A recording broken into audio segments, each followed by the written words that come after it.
સુરેન્દ્રનગર જિલ્લામાં માર્ચ મહિનાની શરૂઆતથી જ લોકો ગરમીથી ત્રાહિમામ પોકારી ઉઠ્યા છે। સુરેન્દ્રનગર જિલ્લામાં ગરમીનો પારો 41 ડિગ્રીની આસપાસ પહોંચી ગયો છે। ગરમીથી બચવા માટે લોકો લીંબુ શરબત અને શેરડીના રસ જેવા પ્રાકૃતિક પીણાનો સહારો લઈ રહ્યા છે। તો ભારે ગરમીના લીધે લોકો બપોરના સમયે બહાર નીકળવાનું પણ ટાળી રહ્યા છે। માર્ચ મહિનામાં જ સુરેન્દ્રનગરમાં સડકો સુમસામ જોવા મળી રહી છે। અત્યારે તાપમાન જો તો 41 થી 42 ડિગ્રી જેવું થઈ ગયું છે।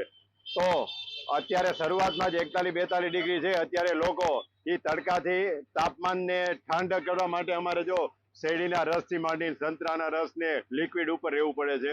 તો તાત્કાલિક તંત્રને મારી એક નમ્ર વિનંતી છે કે આ જે તાપમાન દિવસે ગરમીમાં બચવા માટે ઠંડીનું સેવન અમે કરી રહ્યા છીએ।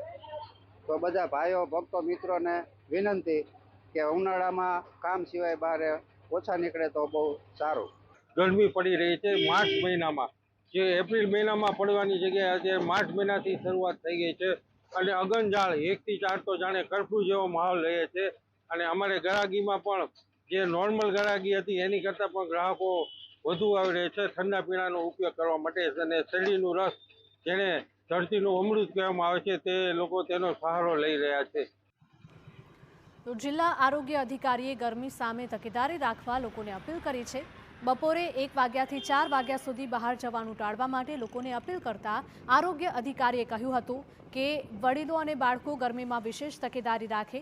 જો તડકામાં બહાર જવાનું થાય તો મોઢા પર રૂમાલ બાંધીને નીકળે।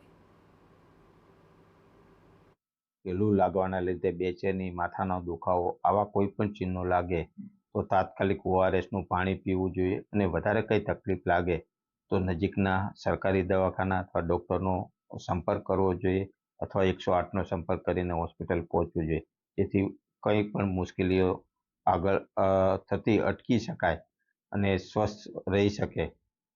તો ખાસ આ સમયમાં લોકો કાળજી રાખે